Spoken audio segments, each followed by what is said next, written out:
Well, welcome back to the Field and Faith podcast. I am your host, Chris Barden. Join with me, as always. What's up, Luke D? I don't know why he turns into a 12-year-old every time he does his intro, but he definitely does that, and you're supposed to be the mature one. Well, you got to have some variation. Plus, you got to have some liveliness. And you're like teacher Chris, so I have to be like student Luke. Perfect. Yes, that's what I need, is more people acting like students, even though I get that 4 days a week. Well, guys, today what we are looking to do is kind of talk through a subject called preparation. And for a lot of us, a lot of the times what we end up doing with our lives is trying to figure things out while we're in the midst of going through something rather than getting prepared for it. And so I wanted to ask Luke some questions, and he doesn't know that I'm asking these questions. I came up with the topic, so here we go. Luke. Yes. How much work in preparation did you do when you were about to have kids before they were born? Well, I was pretty young. I think I had just turned 23 when we had our first child. So I had zero idea of what I was doing and how to prepare. And I'm pretty sure my wife bought us some books, and I'm 99% sure I didn't read a single page of said books.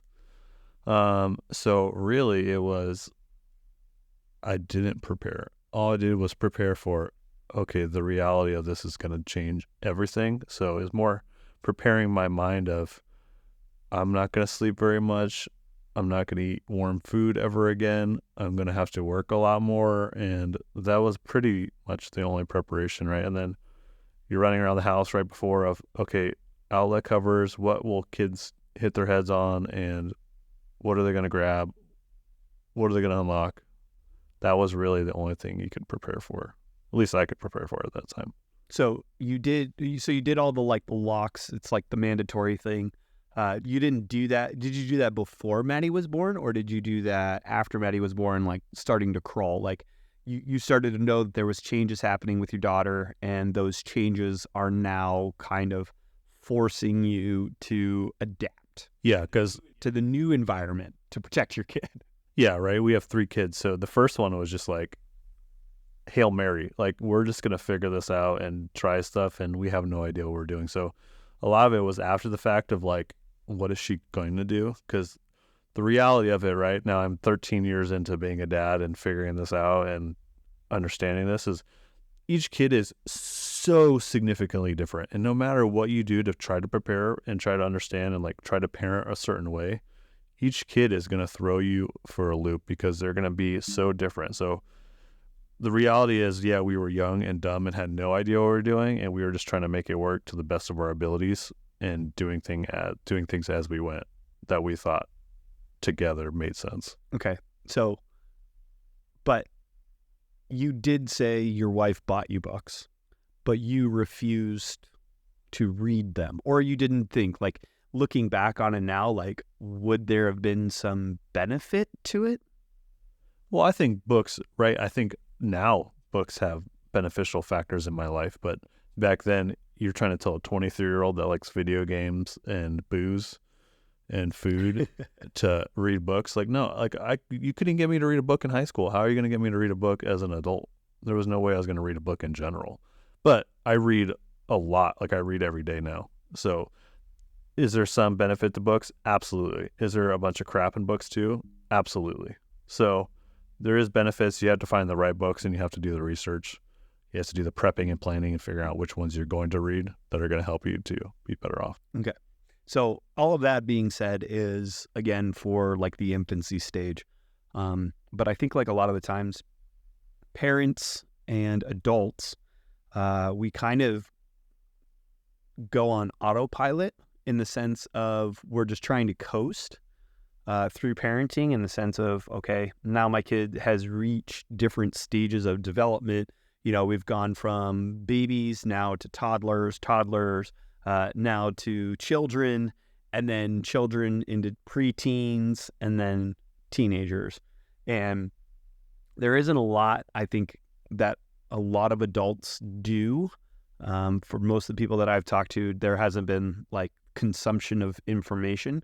Me being somebody who's not been a parent, I think I've read more books on like preteens and teen developments that like when other people have like asked me like as a high school teacher, well, what would you say about this? And my only advice has always ever been like, hey, these are the books that I've read, and I've read these not because I'm a parent, but because I wanted to understand the youth that were walking into my classroom a little bit better, from middle school teaching over to high school teaching, just understanding like brain chemistry, brain thought processes, what the brain was actually capable of, and like reasoning with children. Because it's like I see kids and parents all the time like talking to kids in certain ways, and I'm just like, that doesn't work. Just because I understand like what's going on inside of like a kid's brain. Like, why can a kid remember what you told him 3 weeks ago, but can't remember where he put his shoes? It's value order system. It's like what their brain concentrates on, what their brain gets like more attention from, and what they're trying to kind of appease from it. But then of course that all goes out the window when they get older, and you have a teenager that doesn't remember anything that you ever said. They're constantly going in because now they're introduced to a whole new brain function, hormonal structures, which that was our generation. Everything was about the hormones, but we now know that's garbage. Yeah. Teaching. But yeah, now that you've got the preteen, are we calling Maddie a preteen? I mean, she's 13 in middle school, so she acts like she's a teenager. So, I mean, I feel like Hunter's starting to get into that preteen, stinky, needs deodorant phase of his life. And we're getting ready to have that talk, which I have been preparing for, and I am baffled about how to do this because, one, nobody ever had the talk with me. And so now having to do this, like I was listening to a podcast yesterday about how to do it, and it's just like, when's the right age? Oh, I don't know. We're just whenever the right age. It's like, no, I need details. I need to understand how to do this. I need how to do it from a dad perspective. I need to understand how to do it from a Christian perspective. I need to understand how to just do it in general because I've never had to do it. I understand it, but how do you tell a 9-year-old boy that wants to giggle every time you say the word penis when I want to giggle every time I say the word penis?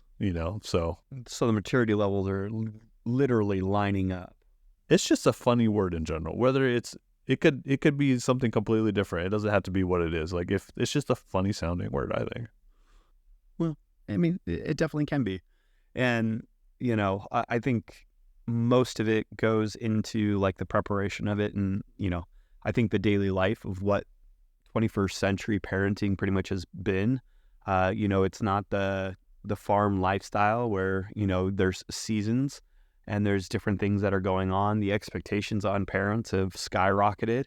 The use of technology within kids has kind of become more and more complex.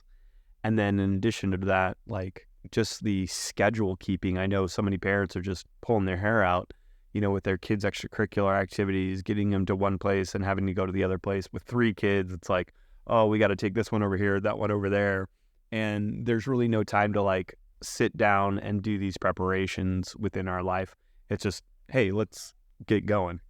Well, I think it's hard too because we try to, I think, right, it's like a 50-50 game of like, you try to remember what it was like when you were that age. So you try to utilize skills and things that you remember your parents doing, or the opposite of what your parents did because you want to be completely different from them. So then you're trying to do completely different styles of. So now you're doing research specifically on how not to parent the way your parents did. But then you also have that generational difference of different things in social media. So now you're trying to figure out that other 50% of it. And it's just like, there's no way to win and do it accurately. You have to just get into it and figure it out and use biblical principles to the best of your abilities and do your own research and find out what's healthy, what's not healthy. And also figure out your kid a little bit. I think that's probably the hardest part, is prepping and understanding your kid to know how they function in the day-to-day.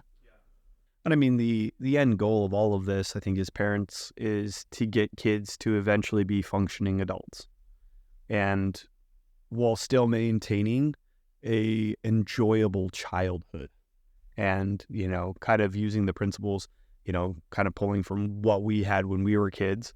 And I think what you just said is so important. There's so many things that I had to unlearn as an adult because of what I was taught when I was younger. There's just principles that were popular oh, you do this, oh, a man is this. And then all of those principles had to be unlearned through my discipleship in becoming a Christian, because I didn't really get into Christianity until I was middle school. So I'd already bought into the lie of sex and girls and all that fun stuff. And I had to slowly unlearn those worldly secular teachings. And it didn't stick when I was younger, just because I was who I was through some of the teachings that I had received and the influence of like my older brother, who is just Wild. or yeah, into that, and his friend group, that, you kind of look up to it as a younger brother. We're not the most influential in a godly manner. And so it's just an interesting perspective to see how like those little things like prepare you and then unprepare you at the exact same time. Like I was having an argument with one of my students the other day of their mother does all of the cooking, cleaning, and washing in the house. And I asked him, I was like, oh, well, do you guys in your community, because it's the Jewish community, do you guys usually move out after a certain age? They're like, oh, yeah. A lot of us like will go and like live together and get our own apartment. I was like, oh, that's really cool. So who's going to cook, clean, and wash if you've never done it? And they were just like, whoa, and I'm like, those are those lessons that like in a safe environment can be very impactful. But once you're thrown out in the real world, like just managing the time of, oh, I've got to wash my clothes. I've got to set aside 2 hours, one for the wash cycle, one for the dry cycle, and then another 15, 20 minutes to like put everything away. And like, what do you do during those times? Do you have a washer and dryer? How do you use it? What's the soap? And those are the fun things that these kids, who my students aren't allowed to use a lot of technology. It's like, where else are you going to learn these skills? Except from your parents and utilizing them, because they're not going to get married at 18, 19 years old. At least I hope not. You shouldn't. Yeah, that's hard because you're trying to teach kids how to be an individual, but you're teaching them from the standpoint of a partner relationship, right? Like one partner does one thing, one partner does the other thing, but you're trying to figure out how to teach them how to do both simultaneously. Like they're going to be individuals. And eventually they're going to have a partner to help them out with all that stuff. But the reality is they have to figure it out on their own. It's like we try to do that with our kids both the two older kids, right, 9 and a 13-year-old, are doing their own laundry because we felt it was necessary for them, not only because, frankly, they're getting too old for us to do their laundry. I don't want to be folding little girls' underwear, a 13-year-old underwear and stuff. That's just uncomfortable for me. But the reality is like, hey, let's set these standards now because they need to figure out how to do this on their own. Like they can both get up and make food for themselves. They know how to use a stove. They can feed themselves. They can clothe themselves. They can clean their own clothes. They can make their own beds. They can vacuum the house. They can do chores. We're just trying to set them up to be functioning adults, really, at the end of the day, but still trying to have fun and like, right, we're paying them for it. So we're teaching them kind of the workforce aspect of it of, hey, you did this work, so therefore you get money at the end of the week kind of thing. So it's trying to find those lines of like, how do we make them functional down the road? How do we make them physically and mentally and spiritually stable for the rest of their lives? Which is a lot when you actually get into it, Well, yeah. And then that's the complexity of like literally parenting, because not only do you have to now teach, because I will say this, doing all of those things is so much easier than teaching somebody to do those things. Because initially, I'm pretty sure, I don't know how your kids were, but almost always when you're introducing a new lesson or you're introducing a new skill, there's always that pushback because learning new skills is difficult. And so the kids always initially like push back. Oh, why are we doing it this way? We've never done it this way before. I've done it every single time we've like, oh, we're going to switch from this now to this. And they're just like, how do we do these things? What? And there's just complications with the learning of new skills, but it's crazy to watch kids after the fact now get confidence in what they're able to do. And unfortunately for a lot of parents that just say, hey, it's easier for me to do this. I'll do all of the work because I don't want to deal with the fight. And the kids learn, if I just fight right in the beginning, I'm never going to have to do anything. And then they get older, and then the fight just becomes an internal one, and then there's no confidence in like who they are, what they can actually do, and now they're unprepared for a world that is literally going to eat these kids up. Because like, I don't know if you remember the phrase from a few years back. It was adulting. Yeah. Adulting's so hard. Yeah, they were like, oh, adulting is hard. It's like, oh, you had to go to work for 40 hours a week. Oh, now you are trying to fit your lifestyle around your work, and now you have to wash your clothes. And you have to like, there's a lot of things that go into just literally preparing for everyday life that the world is unprepared for. These young people are walking out into this world not knowing how to do these things. And I think what you do so well is when we were taking these boys out and when we're doing stuff with these kids on these trips is we take the time with them in the beginning to prepare them. You didn't do that with me when we were starting. You're an adult. Yeah. You would think I would have these skills, but that's just it. That's why we're also opening like up some field and faith opportunities in the future to adult men because they were never taught. And they don't want to go out with their kids and look like a fool because as a man, that's probably the worst thing in the world is you being caught off guard or you looking bad in front of your kid. And so we're opening up a world to a lot of different people like, hey, let's give you guys the confidence that you need, even if you are a grown man, of let's go camping. Let's prepare you for the wildness of camping because sometimes it's unpredictable. Rain, sleet, snow, wind. Oh, I think wind is worse than anything on a camping trip. Dude, I mean, obviously we were out this weekend and just the wind in your face, it's 30 degrees. 30 degrees is fine when you're sitting there and you're sitting in the sun, it's comfortable. And then you have that wind and you're like, I can't breathe because my eyeballs are sweating and tears are coming out. My nose is snotty. It's just like, I'm not that cold, but the wind is hitting me and sending chills through my soul. But yeah, it's to me like the idea of confidence, right? Because that's really what you're trying to build up in your kids and the people around you is confidence. Confidence to me is the most single important factor of a human person. Like if you don't have confidence, you can't do a single thing in life, period. Like anytime we do something new with the kids and we're trying to teach them something new, within the first 5 minutes of doing it, I know I'm going to hear, I can't do this. I'm not good at this.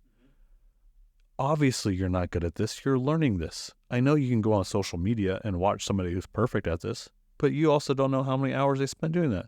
Why am I good at this? Well, hey, I'm 36 years old and I've been doing this for 20 years. That's why. So what you're going to do is you're going to try a little bit harder. And then guess what? It's going to take a while, but you're going to figure it out. And guess what? You're going to be good at it. And then you're going to like doing it. And then you're going to have the confidence. And then you're going to do the next thing that's hard. Yeah, and you only get better by actually doing it, you know, and like watching somebody do a skill. Like, I'll just give you an example. I just finished up a video with the yeshiva, the high school that I work for, and they were asking for a lot of different things. And I was just like, what they were asking for, I was like, this is ridiculous. So I was just like, hey, I'm going to come in early because I don't understand what you're asking for over like an email. So I wanted you to like tell me what you want and like what videos you actually want me to put in for this promotional video that we were making for them. And I brought up my laptop and I pulled it up and everything like that. And then they looked at the screen and they were like, what is all of this? And I go, everything that moves, every picture, everything. They're like, oh, I didn't realize it was this complicated. And then like they wanted to like add like what they thought was just a simple like word text thing onto the screen. And then he's like watching me build it and he's just like, it's not just like typing onto a screen? I'm like, no. Then there's position, then there's sizing, then there's like bringing it onto the screen, off of the screen, putting masks on it, how they wanted it to be done, how they wanted it split one way versus another way. And they were just like, whoa. And I'm like, yeah, welcome. This is fun. But now that you're here, this is why when you ask for like a change, I don't get it back to you for like 45 minutes or an hour. It's because that one little thing that you've asked for is a lot of different work. And like, he was like, oh, I can't even follow you while you're working. I was like, yeah, because my brain is already 4 steps ahead while you're trying to figure out what I just put on the screen, how I got it on the screen. I was like, I don't want to teach somebody how to do this, but I also know that it was hours and hours and hours of watching YouTube videos to get to that point. And most people quit on that because the preparation is more difficult than like the end result of like getting good at a craft. And, you know, I think it's that dedication and grit that parents, especially men, need to instill in their kids that, hey, you are going to suck at this. In psychology, we call it the implementation gap. It's like the roller coaster ride. Like, you know, you come off the roller coaster and you know how it goes down before it goes up. It's the same thing as we see on a graph, right? You introduce a new skill, you get worse at it before you get better. You take professional golfers and you're like, hey, we got to change this part of your swing. They get worse. And you're like, why are they so terrible? And then all of a sudden Tiger Woods comes back and he's just dominant. But those little bits of implementation are new and it feels worse at the time, but it eventually changes things and allows for more growth to kind of take place over time. That makes sense. You know, that's something I feel like over this last year I've tried to change with even my parenting style, because I probably might be a little bit more aggressive with giving my kids life skills than most. But obviously I've had to be a little bit more street smart in my life and have dealt with a little bit more. So it's, you know, I always say, like, right, the perception of your earthly father is a perception of your heavenly father. So dads, if you hear that, think about that for a second, like let that stew for a second. Of your kids, the way they perceive God when they grow up is how they perceived you growing up. Like, that's terrifying if you actually think about it, if you're a good dad or not, you know? And so that's what I've tried to be more recently with how I discipline and do stuff with the kids, of like, hey, I'm going to discipline you and I'm going to get a little bit louder because I want you to understand the severity of the situation. But then I'm going to give you lessons within this and I'm going to teach you how to do this right. And then I'm going to bring you back up and love on you at the same time. And it's just like, it's so hard to do. And Daniel tries to get after me a lot. It's like, you can't do it like that. It's like, no, I'm doing it like this because this is how I feel like I need to do it, right? I'm trying to do it from the biblical perspective of God builds up wrath. Like he doesn't want to give it out, and he's going to love through it. But you have to like show the severity of it. You know, they're going to fail, and you have to let them know the severity and the cost of failing. But you're going to love them through it anyways. And sometimes love has to be disciplined. And so going through that process of, right, you have to kind of, like the roller coaster, like you just said, like you're up here, they're up here because they think everything's fine, but you got to bring them down that roller coaster and then bring them back up. And that's just to me, the best way that it's worked for like disciplining and action and teaching those life lessons. Good old roller coaster analogy. It just seems like it always just plays itself into so many aspects of life. Yeah, I've never heard that, and I like it. What? The roller coaster thing. Oh, the implementation gap? Yeah. Yeah. Makes sense. Yeah. Oh, yeah. And I mean, it's literally across the board for anything that you end up are trying to improve on. You know, you do things a certain way. Once you implement something new, trying to change or fix tweak it a little bit, you get worse before you get better. So. Yeah, I know, even like when I shoot a bow, there'll be times where I'm just off. I'll shoot every day, and then there'll be like a couple days in a row where I'm just like not shooting good. So then I'm like, all right, I'm going to take a week off.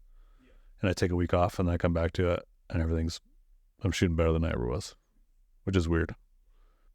Yeah, but a lot of times you just also need your brain to kind of figure out like, oh, what do I need to improve on? And like giving your muscles a little bit of a break to kind of let your brain kind of follow through in a different process can help in a lot of ways too. Actually, here, I'll bring out a hunting story, and we'll talk actually about this weekend, because there was something specifically I thought about on our hunt this weekend of what I wanted everybody to see when I came back. So we were out on an archery hunt this weekend for deer in javelina. Deer thing didn't go very well. There wasn't really anything out there. There was There was a whole herd, but it was all females. Yeah. There was one buck, and then there was a dude with a Tacoma driving where he wasn't supposed to, which the cops got called on him for. Yeah, because he was driving to try and get to the deer, and he was chasing the buck farther up the mountain. Like, had we had time, he was slowly moving left and you could have moved on him, but then the Tacoma like came roaring down the mountain and chased him literally down the road. Yeah, we were in like not a private area. It was a state land, but you're not supposed to be driving back there, period. And this person was driving all over the place. So, but anyways, we were getting, it was like kind of the end of the day, and I spotted some javelina. So I'm like, all right, I have to go now because we don't have much time. So everybody gets set up to watch, and I start my trek over to the other mountain to go get on them. And it was a very long and slow hike because what nobody realized was that other ridge was like all that shale rock. So everything was like glass. So when you stepped, everything crunched. So I moved insanely slow, which annoyed Chris because he hates sitting and doing nothing. Which we were just sitting there doing nothing while you were 250 yards away from where they were. And then you didn't answer your phone when I texted you. That's not where they are. They were there. I was watching one of them. But so I got on these javelina. It took forever. And then I was contemplating taking a shot at this one, and I decided not to. And then they all ran down the hill, which I was annoyed about because I thought I had spooked them. So I was like, all right, forget about it. I'm just going to hurry up down this hill and go as fast as I can. I don't care about making noise. And I get down there, see one 40 yards away. I'm like, I have to just take this shot. He's perfectly broadside. Pull back, rushing my shot a little bit. He's broadside. And as I go to release, he starts to turn to walk away. And I still release anyways. And it just went flying right past his butt, the arrow. And I was so bummed out because now all the javelina are taking off and running all over the place, and missed the shot at 40 yards, and the javelina are gone, and everybody's watching the javelina run away, and I'm like, all right, I'm done. But the first thing I thought about was, gosh dang it, this is frustrating. And now I got to walk back to these guys over some massive hills. I'm going to be exhausted, and I'm going to be frustrated, but I cannot show my frustration. Because I knew if I walked up there and I was frustrated, then I'm showing them that I'm taking that failure and taking it in a negative way, which I did not want to do. I wanted to walk over there and go, man, that was so cool and so awesome. Because it really, at the end of the day, it was cool and awesome to be able to have that opportunity and to be able to get a shot off. But to show, hey, I failed. I made a mistake. But next time I'm going to do better. And I'm going to have a good attitude and a good mindset about it. So that was the one thing that I was thinking about, because I was like, we need to show this life lesson of you're going to make mistakes and you're going to fail. How do you react after you fail? And I failed. How did I react? Well, then let me ask you this, because this was something that I was thinking about. And you can correct me if I'm wrong, because I might be. But I was like kind of upset with the idea that you were the only one with a tag with archery or whatever. And you had already mentioned like, this is where we've seen javelina.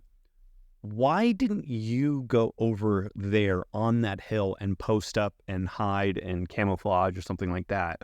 While you had us, we had 3 other spotters, which was the most you said you've ever had. And we just like communicated to you when they had been, because then it would have opened up a better opportunity if you had answered your phone. Like, why didn't we do that? Well, because the reality is animals are creatures of habit. But it's not a daily habit. So you might see a deer or javelina in one spot and then not see it there again for 4 more days. Okay. So they might have the same routines and the same paths. Like you see the game trails and they walk those trails all the time, but it might be in variations. They might only come to a spot every 3 days or every 4 days or every once a week. So yeah, you just get so much variation. It's like, do we want to play the luck of the draw and hey, we show up one time and just hope that they're there kind of thing? Or do we want to put in the work and sit on the mountain and glass everything and have a better opportunity by looking in more places or hope for that one spot is going to work out? Well, but there wouldn't have been one spot. For us, we would have been on that high ground, glassing the different areas. And then you being over there would have just been like, hey, if we needed you to move to a different location, we could have moved you. That was just my thought. Yeah, but my visibility would have been way shorter, so I wouldn't have been able to see as much because the hill was much smaller from where we were at. So now you're taking me out of the picture, which I have more expertise in the area of what we were doing. So now you're taking me out of the picture altogether. Was it worth it? I mean, it wouldn't be worth it. For I just think you need to humble yourself before the Lord and, just take it, go where our voice tells you, like air traffic controller, you just do what we tell you to do. Well, you know what? Climb, you climb. I was listening to Spirit because I go, Spirit, please, can we just get something on the side? And I said, go look at that hill. I heard, go look at that hill. And I kept feeling it, go look at that hill. So I was like, I'm going to look at that hill. Sure enough. There they were. On that hill. All right, guys. Well, thanks for tuning in. If you got any book recommendations or anything like that you've done over the years, feel free to shoot us a message on Instagram. Always down to get a new book on tape. Well, I don't read. I listen to books. I read, though, which is weird. But, yeah, we read a lot. So if you have any suggestions or if you want any suggestions, reach out. Look us up, fieldfaith.org. Yeah. We'll be out doing some events here soon. So look us up if you want to meet and greet. Yeah. Guys events, kids events, all types of events. All the events. Arizona Game Fish Expo coming up in March. Super excited for it. We'll have a booth out there. Very cool. So, yeah. Very cool. All right, guys. Have a good one. Peace.